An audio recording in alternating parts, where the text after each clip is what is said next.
Em nome do Senhor Jesus, a palavra será lida agora para o estudo desta noite, no capítulo 1 de João, os versos de 11 a 14.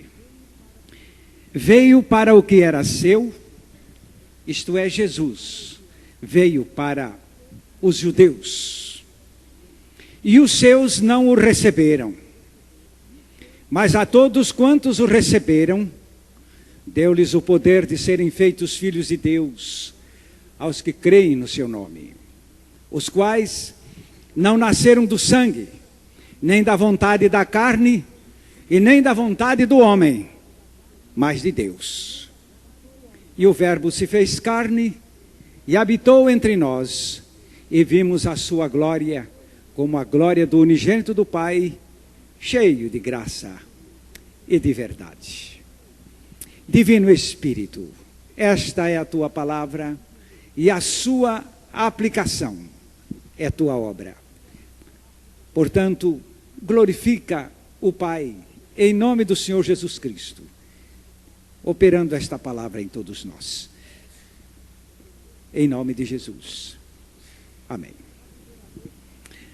Na primeira noite, Jesus nos falou sobre o tema sine qua non: se não vos arrependerdes, todos de igual modo perecereis. Vimos que o arrependimento é uma troca da mente. Vimos muito sobre o falso arrependimento, tanto praticado como pregado. E na segunda noite, tratamos também de outro tema indispensável que o Senhor Jesus apresentou, dizendo que se não vos converterdes e não vos tornardes humildes como a criança, de modo algum podereis entrar no reino de Deus. Está aqui a conversão como uma condição indispensável para a salvação do pecador, assim como era o arrependimento. Vimos que a palavra converter significa em transformação de ímpio em justo. Isto é que é converter. Mudar de seita não é conversão. Mudar de doutrina não é conversão. Conversão é uma vida transformada pela graça transformadora de Deus. E ontem, outra vez o Senhor Jesus nos falou que se alguém não nascer de novo, não pode ver o reino de Deus. E pudemos abordar o assunto mais em face do pecado. Porque este Cristo que veio nos salvar do pecado, Ele só pode salvar pelo único processo da regeneração ou do novo nascimento. Ninguém se salva fora do novo nascimento. Foi assim que Ele declarou: se alguém não nascer de novo, não pode ver o reino de Deus. E nesta hora, a palavra de Deus continua ampliando este processo salvador de Jesus, porque Ele veio nos salvar do pecado. Se alguém diz crer em Jesus e não está salvo do pecado, não crê em Jesus como seu Salvador. Mas isto é crer, porque os demônios também creem e não se salvam. E na Bíblia, principalmente no Novo Testamento, vimos muita gente que creu e nunca foi salva, e nunca se salvou. E então assim, crer em Jesus como Salvador, é preciso que se creia não somente nele, mas em tudo quanto ele está declarando.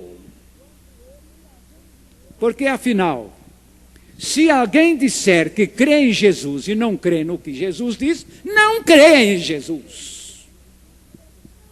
Porque aquele que a Deus não crê, mentiroso o faz.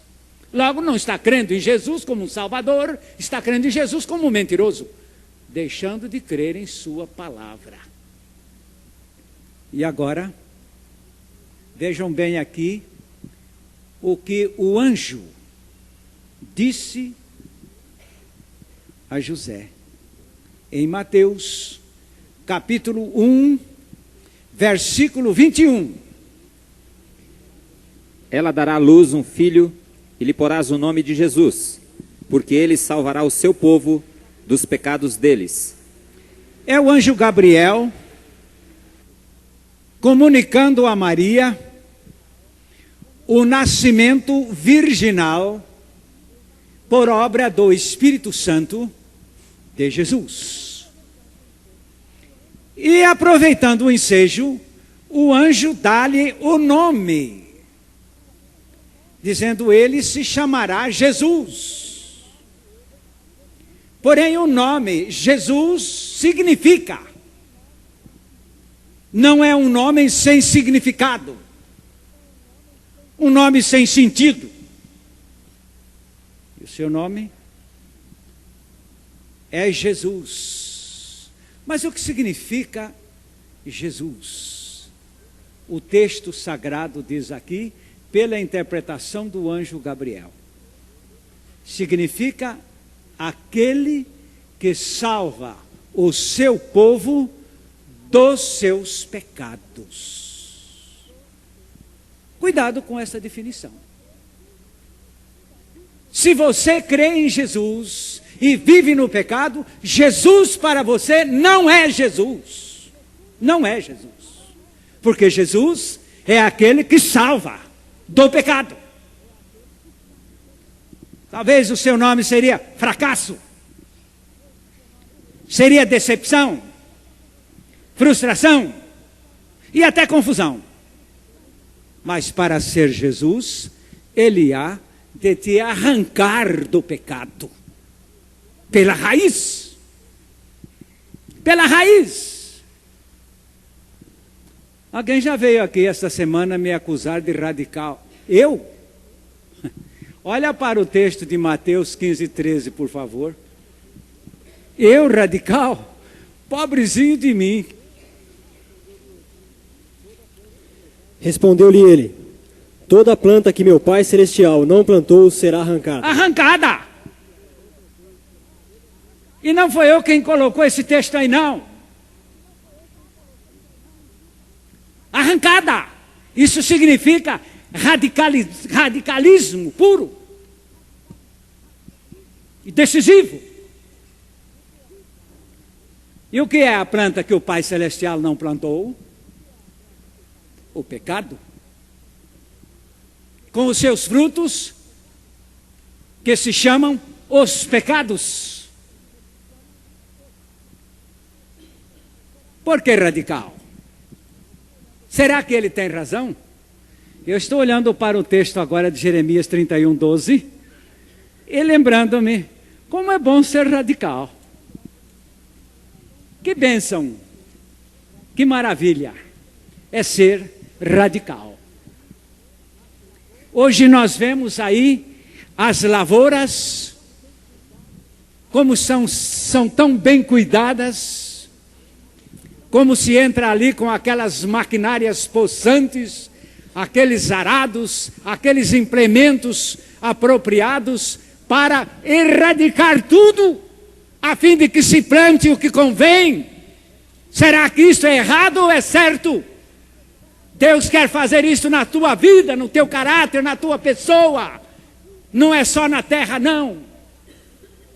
Porque esta terra, se levar alguma praga, ainda assim mesmo poderá dar algum fruto. Mas se a praga do pecado ficar com você, você estará com seus costados no inferno e no eterno lago de fogo. Deus precisa ser radical, nós precisamos desse radicalismo, nós precisamos de um benefício profundo. Jeremias 31, 12.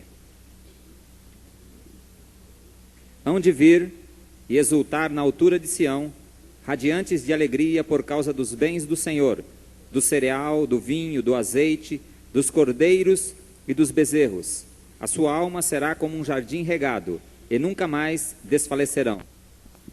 A palavra de Deus aqui declara que ele pretende plantar na sua alma um jardim regado.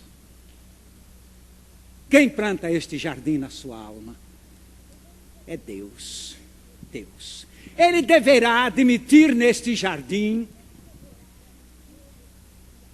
as suas belas flores e as pragas. É assim que você quer o seu jardim? Pois bem, então vá acertar esse jardim com outro, porque com Deus não. Ele disse que primeiro ele erradica tudo que é mal da sua natureza para colocar em você tudo que é bom, que se chama o seu jardim regado. Você encontra quem venda isto por menos, e por muito menos, por um dízimo gordo que você coloque lá na tesouraria. Você será tratado assim até a hora da sua partida, terá um enterro celebrado, só que você vai para o inferno, mas isso não lhe incomoda. Porém o Senhor é radical, porque o Cristo é radical. Ele é Jesus, é aquele que salva o seu povo dos seus pecados. E salvação que não salva de pecado é utopia, é piada, é fraude. Salvação que não salva do pecado é absurdo. E a Bíblia tem por fim, em todo o seu assunto, a salvação dos homens. Vamos ao texto de Tito 2,14. E ali você vai começar tratando com o sacrifício desse Salvador total, desse Salvador Jesus, desse Salvador competente. Que se deu a si mesmo por nós para nos remir de toda a iniquidade e purificar para si um povo todo seu, zeloso de boas obras. Jesus não deu algum preço qualquer por nós. O preço que ele colocou ali por nós foi a sua própria pessoa, divina, imaculada, santa, perfeita, ali naquela cruz. Mas o texto está dizendo aqui, para nos remir. Você está com o texto aberto? Então vamos falar juntos. Para nos remir de toda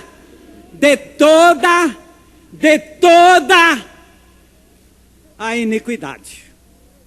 Se você encontrar aí uns reverendos com R pequeno, que propõem que a gente se salva, mas continua na iniquidade, não são pregadores da verdade de Deus, porque Jesus se deu a si mesmo para nos remir.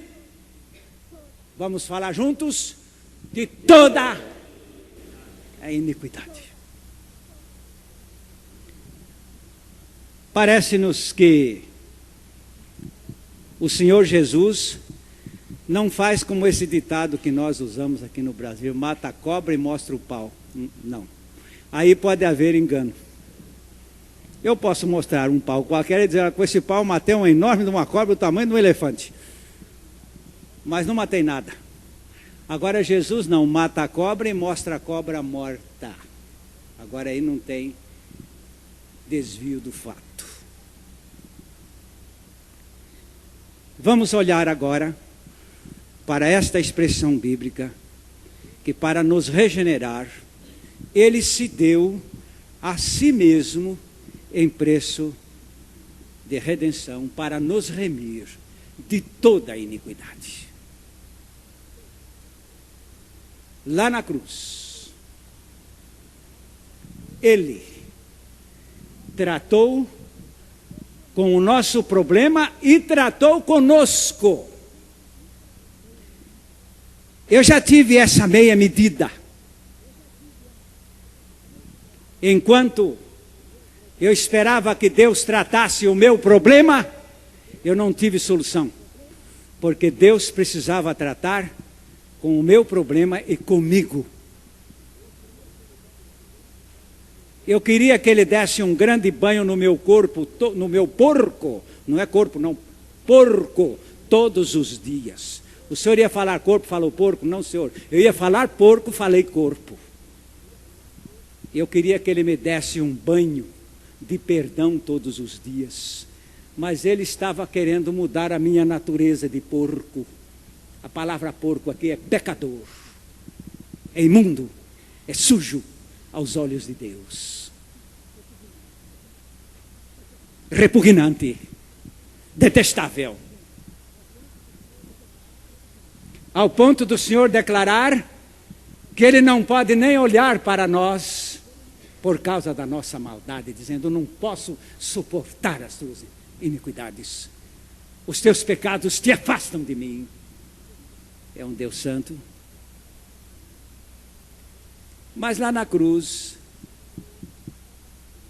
Ele mostrou que, detestando o nosso pecado, Ele nos ama. Ele disse ali, comentando aos apóstolos certa vez: ninguém tem maior amor do que este, de dar a alguém a sua vida pelos seus amigos. Um amor tem medida. Porém, a maior medida de amor é o dar a sua própria vida em favor de uma pessoa amada. Ele fez isto. E lá naquela cruz, Ele nos atraiu para si. Quando declarou: quando eu for levantado da terra, atrairei todos a mim mesmo. Ele está mostrando aqui que, com o seu grande amor, Ele nos atraiu para si. Mas onde? Lá na cruz. Por que na cruz? Porque todos nós estávamos sob pena de morte. Gálatas capítulo 2. Nós vamos ler agora o versículo 19 apenas. Neste verso 19, vamos parar e vamos meditar no que está dito aí, para a nossa experiência. Porque eu, mediante a própria lei, morri para a lei, a fim de viver para Deus. Estou crucificado com Cristo. Amém. Amém. Mediante a própria lei, a outra versão diz: pela lei, eu morri. No fim desse versículo, conforme foi lido, morri crucificado com Cristo. Mas eu precisava morrer? Sim. Sim. Lá em Romanos 6, 23 diz: o salário do pecado é a morte. É a morte. E em Gênesis, agora vamos a Gênesis, capítulo 2, versículos 16 e 17... nós temos aqui duas leis. Ordenou o Senhor Deus ao homem, dizendo: de toda a árvore do jardim podes comer livremente, mas da árvore do conhecimento do bem e do mal, dessa não comerás, porque no dia em que dela comeres, certamente morrerás. Nós temos aqui duas leis. Uma lei permissiva e outra lei proibitiva. Nesta primeira lei, ele diz ao homem: você pode comer de tudo o que há aqui no jardim. Depois proibiu, dizendo: você não vai comer do fruto da árvore da ciência do bem e do mal. Porque o bem o homem já conhecia, o mal não.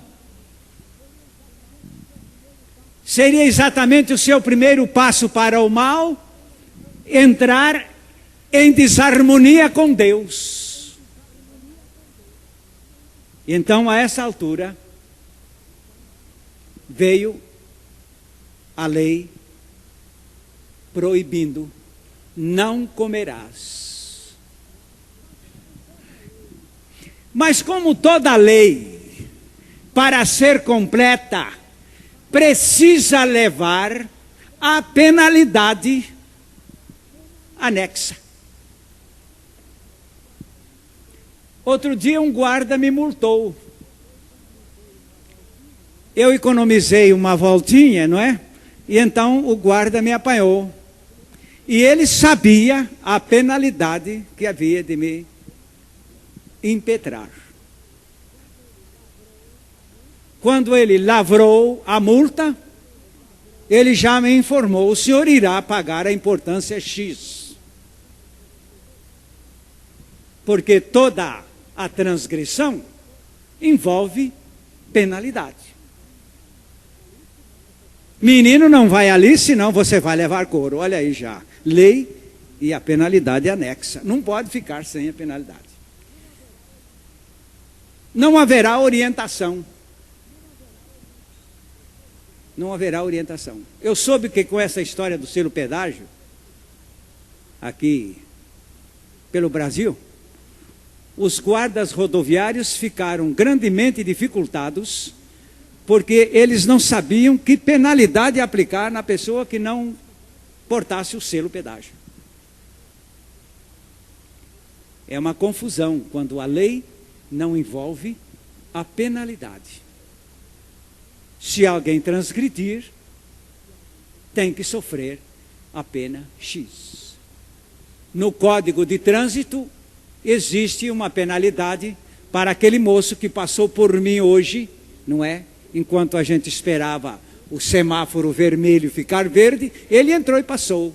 Ainda pensei comigo, transgrediu a lei, e se fosse apanhado por um legislador, iria sofrer a penalidade que deve existir ali no código, indicando o que ele deve sofrer.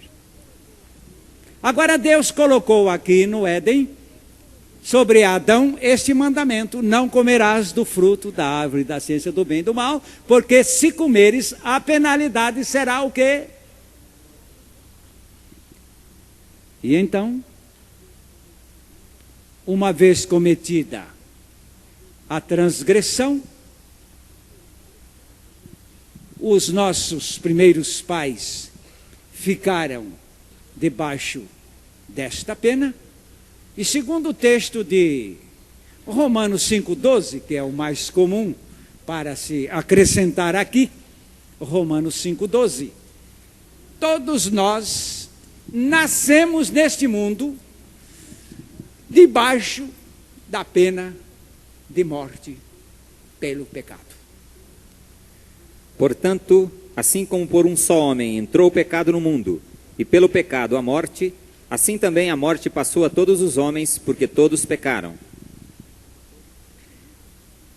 Eu vivi por muitos anos na minha vida horrorizado com a ideia de pena de morte.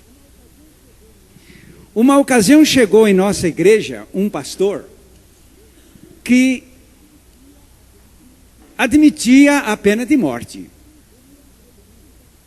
como uma lei justa, mesmo entre os homens. Eu fiquei tão horrorizado com a declaração daquele pastor, ao afirmar que ele admitia a pena de morte. Eu fiquei tão incomodado, eu fiquei aflito, eu fiquei de uma certa maneira até com pressa que aquele homem fosse embora logo da minha casa. Ele era meu hóspede, sabe? E ainda faltavam uns 2 ou 3 dias para terminar a semana de conferências, e eu gostaria que já fosse o domingo à tarde e à noite para esse homem sumir da minha casa, porque ele admitia a pena de morte. Abra sua Bíblia. No capítulo 35 de Números. Vamos ler o verso 16 primeiro. Faz favor de observar que aí em Números 35, a começar do verso 16, é Deus falando. Aqui é Deus falando. Não é um intérprete de Deus, não. É Deus mesmo falando. Mas, se alguém ferir a outrem com um instrumento de ferro, de modo que venha a morrer, é homicida, e o homicida será morto. É claro que a lei tem que constar a pena como consequência, como punição do crime. E aqui a palavra de Deus disse que se um homem matar o outro, Deus disse que esse assassino precisa pagar com a própria vida a vida que ele sacrificou. É Deus. Eu não estou aqui para defender Deus. Eu não sou advogado de Deus. Ele não precisa disso. Versículo seguinte, o 17. Ou se o ferir com uma pedra na mão, que possa causar a morte, e ele morrer, é homicida, e o homicida será morto. É a lei com a sua penalidade. E o verso 18. Ou se o ferir com um instrumento de pau na mão, que possa causar a morte, e ele morrer, é homicida, será morto o homicida. É lei. É lei de Deus. Eu sei que alguém está querendo saber se eu sou a favor ou contra a pena de morte para me pegar na rua, não é? Mas não fui eu que criei essa pena de morte aqui, é Deus. É melhor você se pegar com ele no dia de juízo, não é? E acertar. Se você ganhar dele, você manda ele para o inferno e você vai para o céu. Mas é Deus que está instituindo isso aqui. Vamos ver o verso 21. Ou por inimizade o ferir com a mão, de modo que venha a morrer, será morto aquele que o feriu. É homicida. O vingador do sangue, ao encontrá-lo, o matará.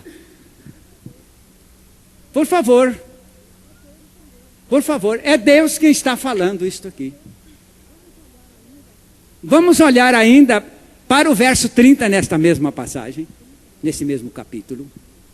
Todo aquele que matar alguém será morto conforme o depoimento de testemunhas, mas uma só testemunha não deporá contra alguém para condená-lo à morte. É interessante que ele ainda está regulamentando a pena de morte, sabe? É aquele conceito que se tem, mas se matar um homem inocente? Pois é, ele está regulamentando aqui, dizendo você não vai matando qualquer pessoa sem ter certeza que ela seja ou não homicida. Ele está regulamentando. E ainda o verso 31. Não aceitareis resgate pela vida de um homicida que é réu de morte, porém ele certamente será morto. Este versículo nos chama a atenção para um ponto interessante. A pessoa que cometer o crime, é ela quem paga. A alma que pecar, essa morrerá, é ela mesma. Mas acontece, meus amados, que o que acabamos de ler aqui agora é lei de Deus, dizendo não se muda a pena de pessoa para outra pessoa. Não se muda. Mas como é que dizem por aí que Jesus morreu por nós? Dizem por aí, mas você hoje precisa estudar a Bíblia mais de perto. O dizem por aí não está na Bíblia, não.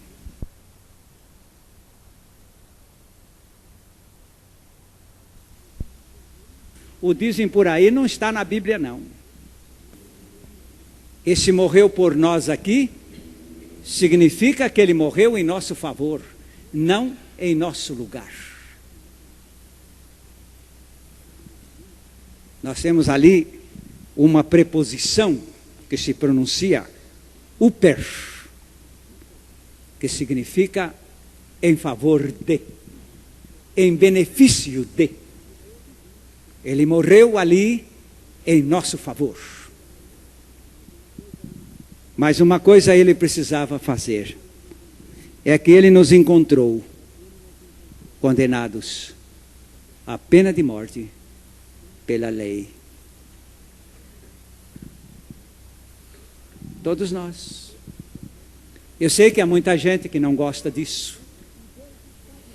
E Deus está dizendo, enquanto você não chegar para esse fato, você não vai ter uma experiência de libertação. É por isto que Deus não tem esta sapataria de concertos.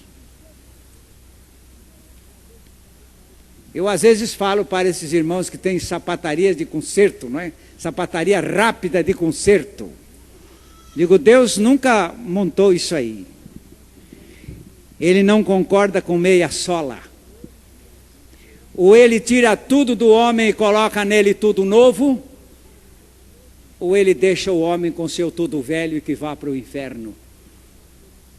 Segundo aos Coríntios 5,17, mostra aqui a palavra de Deus, que o plano de Deus é ainda radical neste ponto. Ele não tira do homem apenas alguma coisa, ele tem que tirar tudo para lhe restaurar a vida perdida pela morte no pecado. E assim, se alguém está em Cristo, é nova criatura. As coisas antigas já passaram, eis que se fizeram novas. Eu gostei da experiência daquele ladrão ou malfeitor no capítulo 23 de Lucas. Nós temos ali alguns versos que descrevem este relato. Jesus estava pendurado na cruz do meio e aos seus lados havia de um lado direito um malfeitor e ao lado esquerdo um outro malfeitor. Versos 39 até o 41. Então, um dos malfeitores que estavam pendurados blasfemava dele, dizendo: Não és tu o Cristo? Salva-te a ti mesmo e a nós. Respondendo, porém, o outro repreendia-o, dizendo: Nem ao menos temes a Deus estando na mesma condenação? E nós, na verdade, com justiça, porque recebemos o que os nossos feitos merecem, mas este nenhum mal fez. Nós estamos aqui morrendo, pregados nesta cruz, estamos aqui passando pela pena de morte, porque merecemos, disse este condenado. Mas foi este que alcançou a salvação, porque aí em seguida, este homem se voltou para Jesus com uma oração tão simples, dizendo: Senhor, lembra-te de mim quando entrares no teu reino. E Jesus não podia deixar esse homem sem resposta, porque ele é um homem que reconhece que ele precisa de morrer. E deu-lhe esta resposta: Em verdade te digo que hoje estarás comigo no paraíso. E aqui, você, para nascer de novo e para ser salvo, precisa morrer. A palavra de Deus determina esta mensagem: você precisa morrer. Este morrer aqui é morrer para o pecado, não é um morrer simbólico, não. É um morrer tão real como foi a morte de Cristo. É uma experiência. Não é uma doutrina teológica que a gente fica sabendo e dá glória a Deus e continua indo para o inferno. Ela é uma experiência de fato. Quando este homem reconheceu que precisava morrer, tudo deu certo para ele. Eu queria chamar a sua atenção para a pena de morte na cruz. É interessante que todas as penas de morte, todas as execuções, são ruins, eu não vejo muita vantagem. A não ser que alguém quisesse se suicidar, por exemplo, como aquele moço que queria se suicidar, mas ele estava pendurado lá numa árvore com a corda amarrada na cintura. Então chegou o amigo e disse: o que é que você está fazendo? Estou me suicidando. Disse: mas você, se suicidando com a corda amarrada na cintura, você não consegue morrer. Tem que amarrar a corda no pescoço. Bem, eu já pus no pescoço, mas tira o fôlego da gente, né? Não gostei. De modo que esse tipo de morte tão confortável que muita gente quer. Mas se você descobrir que você é um pecador miserável e que o digno é te colocar dentro do lago de fogo, onde é a segunda morte, que é a pena de morte, sob a qual todos nós nascemos neste mundo, você vai ter pressa de morrer. Eu vou confessar isto aqui, com todo o meu coração. Depois de ter tamanho horror de pena de morte, eu me lembro que eu passei a clamar a Deus, com urgência, dizendo: Senhor, eu preciso desta morte, eu preciso morrer, Senhor.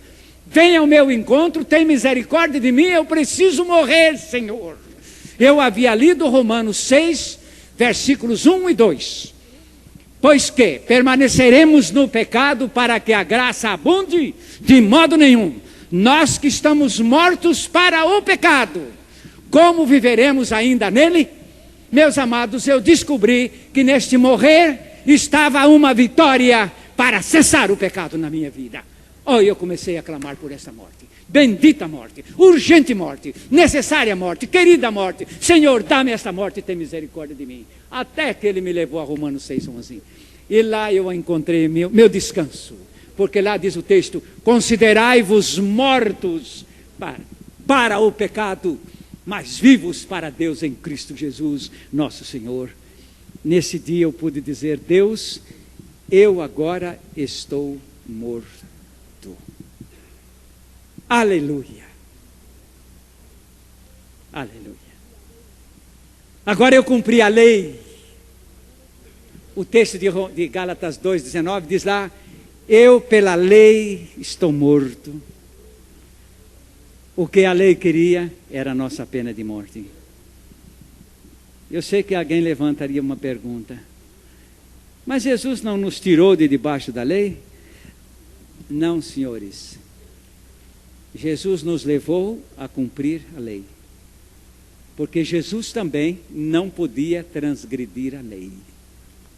Mateus 5, 17 e 18. Não penseis que vim revogar a lei ou os profetas. Não vim para revogar, vim para cumprir. Cumprir a lei. Siga-me. Porque em verdade vos digo, até que o céu e a terra passem, nem um i ou um tio jamais passará da lei, até que tudo se cumpra. Nada da lei poderá ser negligenciada, transgredida. E Jesus não chegou aqui e te encontrou um pecador miserável debaixo da lei. Qual é o teu estado? Eu estou debaixo da lei, Senhor. E o que a lei está exigindo de você? Está exigindo a minha morte, porque eu sou pecador, e o salário do pecado é a morte. O efeito do pecado é esta morte. Agora seria a hora do pecador, não é? Tratar logo com o advogado. Outro dia conversava com um advogado e disse: mas os advogados deixaram o conceito de advocacia cair muito. Por quê? Porque um advogado é uma pessoa que está para trabalhar pela justiça. Hoje o conceito de advogado que se tem é o seguinte: o advogado melhor é aquele que melhor sabe ludibriar a lei. Eu estou me lembrando do nosso amado Dr. Rui, numa sentença que ele teve que dar na vara criminal onde está trabalhando até hoje. Ele disse: eu sabia que o indivíduo era criminoso, que o indivíduo era culpado, que o indivíduo tinha que pagar. E sabe o que mais? Crente. Crente sim. E tinha que pagar. Mas o advogado dele foi tão astuto, ludibriou a lei, ludibriou a justiça e o colocou como inculpável na minha presença. Eu disse, bem, diante de todos esses dados, eu como juiz sou obrigado a dar apenas esse veredito. O senhor não deve nada. Ele disse, mas eu sabia o fundo de toda aquela questão. Eu sabia perfeitamente que aquele homem precisava ser duramente punido pelo seu crime. Mas o advogado conseguiu ludibriar a lei. Meus amados, isso não é advogado, não. Um advogado estuda direito. O emblema do advogado é aquela balança. Para que lado que ela deve pender? Não, ela tem que ficar parada no meio do aferidor. Ela tem que ser a justiça. Mas o nosso amado doutor Rui disse o seguinte: o senhor está justificado, o senhor não será condenado, o senhor escapou da justiça dos homens, mas de Deus, da justiça de Deus, o senhor não escapa. Não escapará. O homem ficou todo vermelho, todo envergonhado, e se levantou dali mais confuso do que justificado. Agora Jesus não tem esse plano. Qual é o seu plano? Seu problema? Meu problema é que eu estou condenado à pena de morte, estou debaixo da lei. O que é que o senhor vai fazer? Nós vamos quebrar o galho, nós vamos dar um jeitinho, nós vamos fazer aí um malabarismo, vamos fazer aí umas confusões. Não, senhores. Vamos arranjar aí uns subornos? Não, senhores. Se você está condenado à pena de morte, você tem que morrer. E tal prova que você tem que morrer está no fato de que eu vou morrer em seu favor. Jesus não precisava morrer. Ele nunca foi um transgressor de lei. A palavra de Deus está cheia de afirmar que ele é o justo. 1 Pedro, capítulo 2, verso 22. E logo em seguida, o outro, capítulo 3, verso 18. Ele não cometeu pecado, nem na sua boca se achou engano.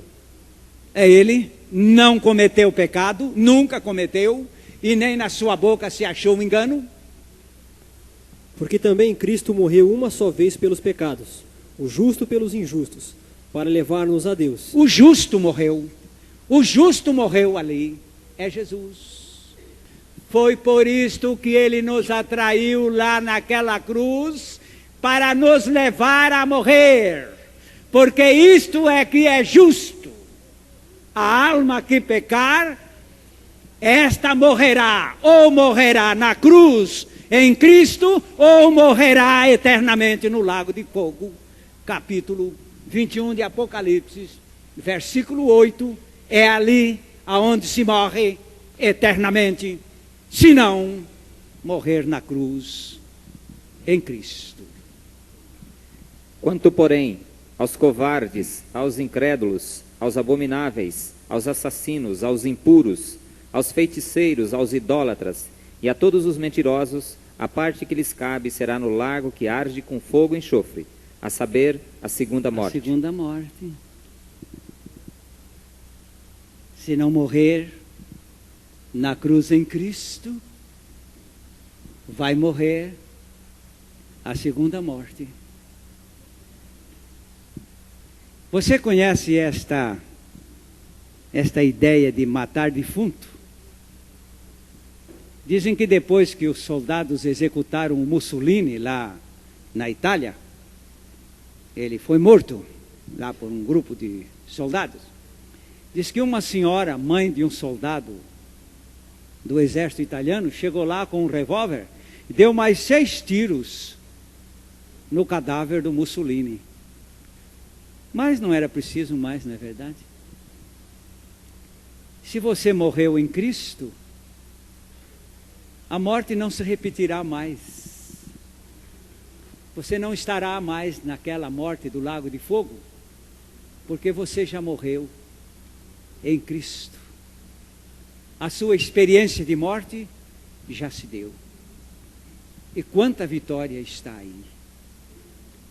Eu estou autorizado a contar a experiência do pastor Sérgio, lá de Porto Velho.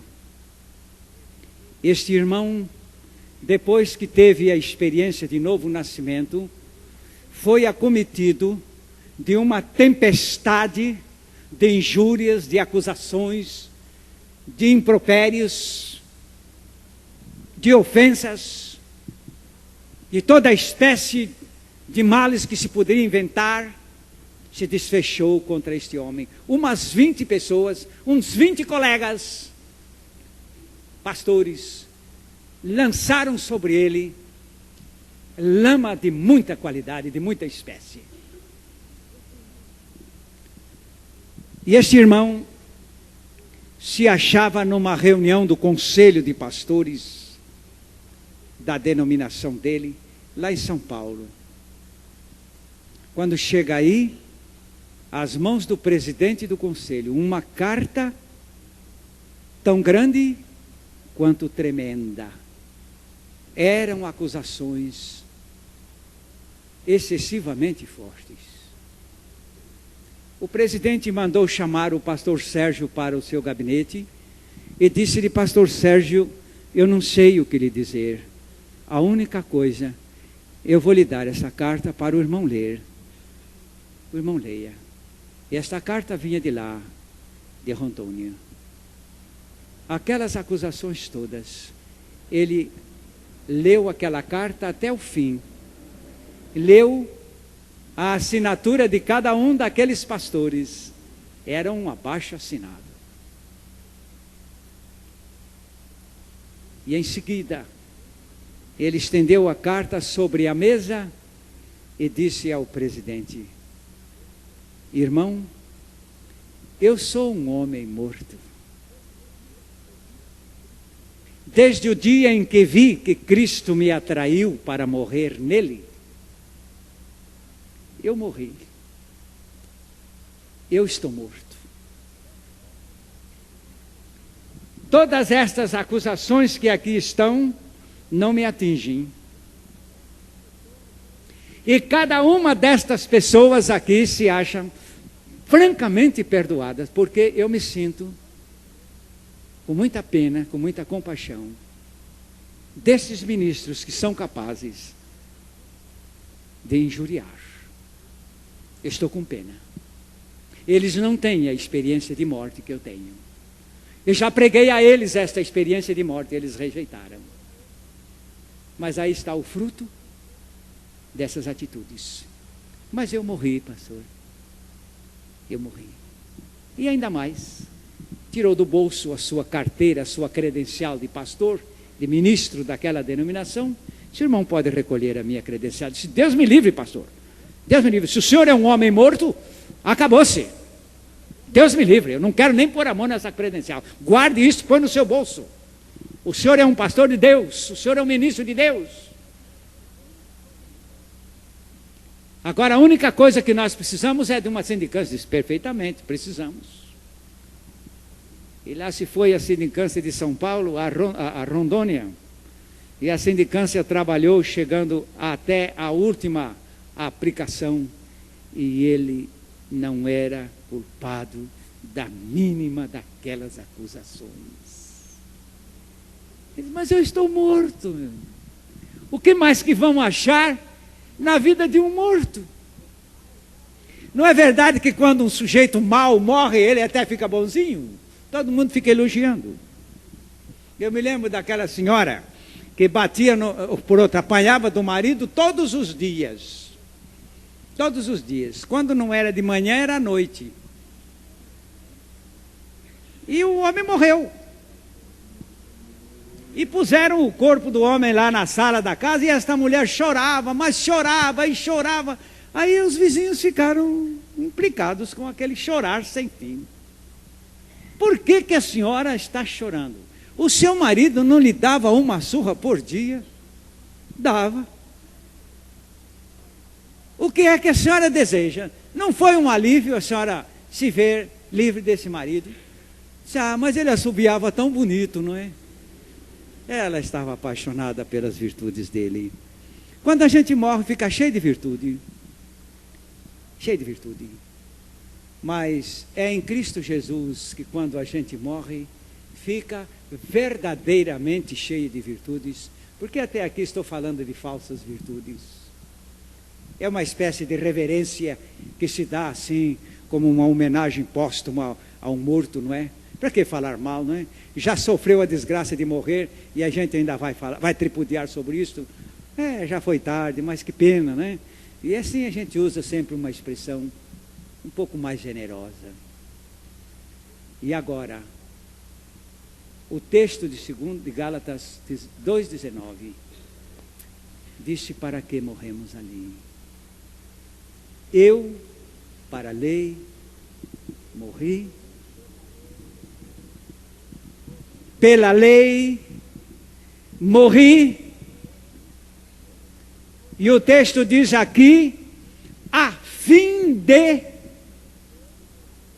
Como é que está escrito aí? Eu, pela lei, morri para a lei, a fim de, ou para viver.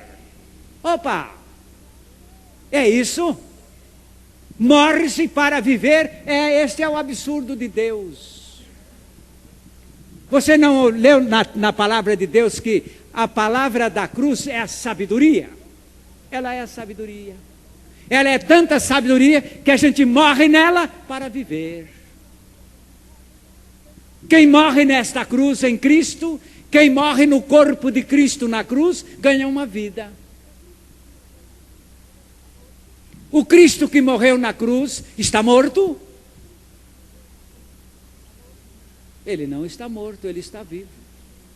Está vivo, Romanos 6, versículo 5, mostrando-nos aqui que se participamos de sua morte, então somos participantes também da sua ressurreição. Porque se temos sido unidos a ele na semelhança da sua morte, certamente também o seremos na semelhança da sua ressurreição. E o que é essa ressurreição?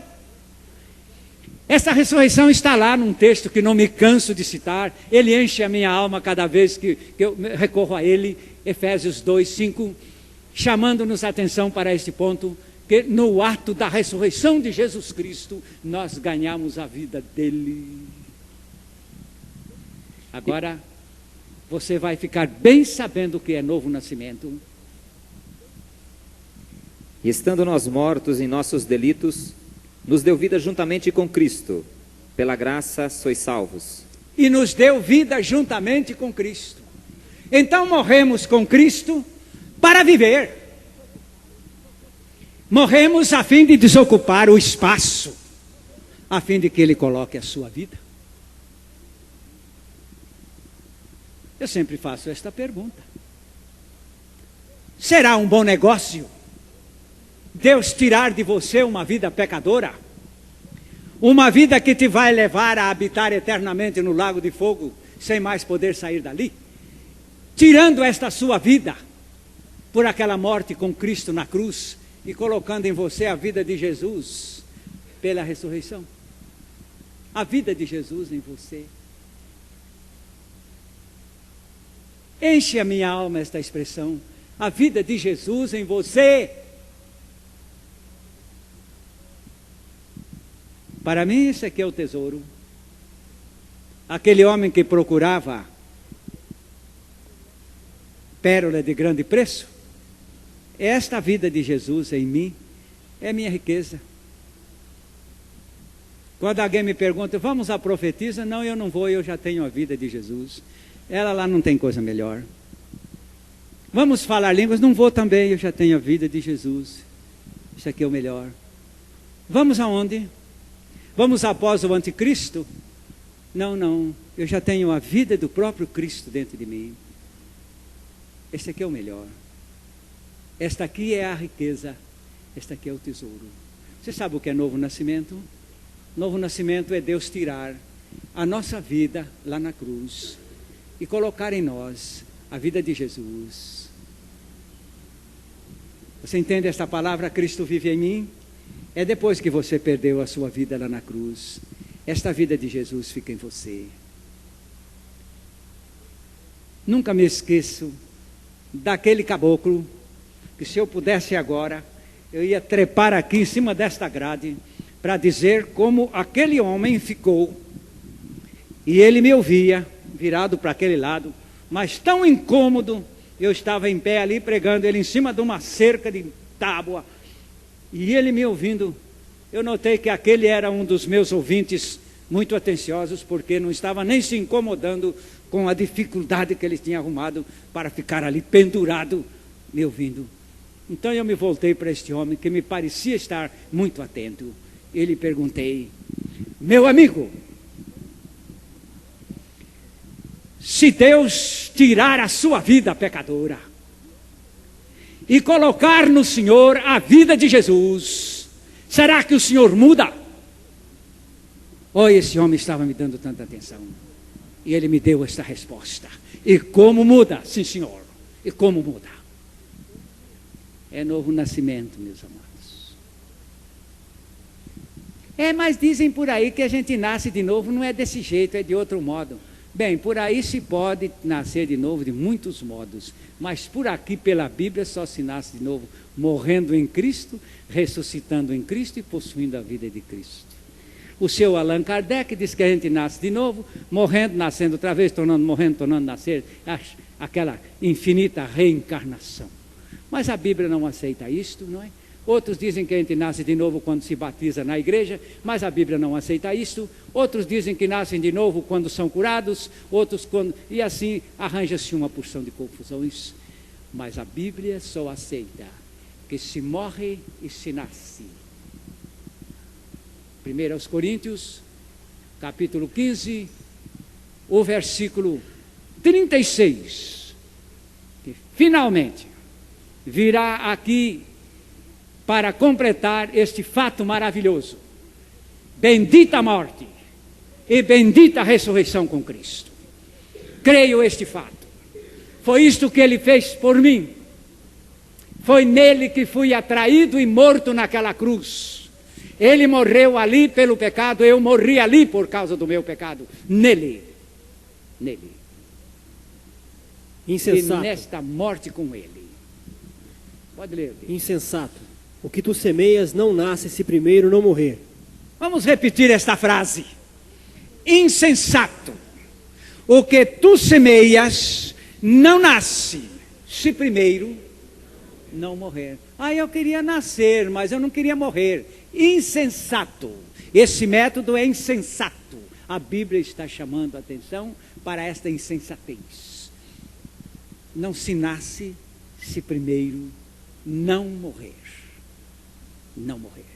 E foi isto que Jesus fez. Ele nos atraiu lá para aquela cruz, nos fez morrer como a lei exigia. Morremos, tornamos-nos participantes da sua ressurreição, ressuscitamos com ele e a sua vida ficou em nós. Isso que se chama novo nascimento. Você já experimentou isto?